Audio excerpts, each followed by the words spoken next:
ესე იგი, ვაჩვენებთ ზარნისის დამზადების ტექნოლოგიას, ეს არის ზარნისის ერთ-ერთი სახეობა.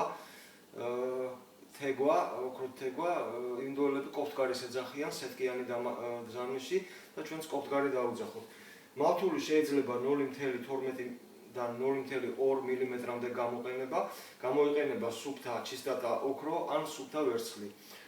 ამ მავთულის გაწელვაზე არ გავჩერდები, რადგან ეს ნებისმიერ კარგ ოქროს ჭედელს შეუძლია და არ წარმოადგენს დიდ სირთულეს.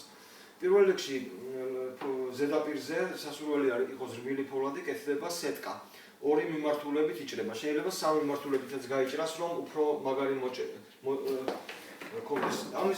ამისთვის გამოიყენება ჩვეულებრივი უბრალოდ გალესილი სამაკალის მინიატურული ზუბილები და ესეთი მოძრაობით ვაკეთებთ სეტკას.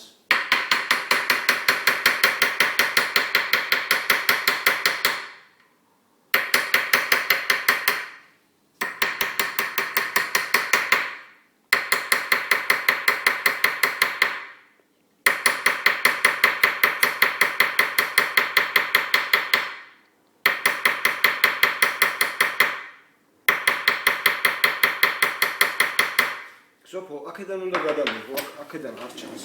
მოდი აქეთ გაჩერე.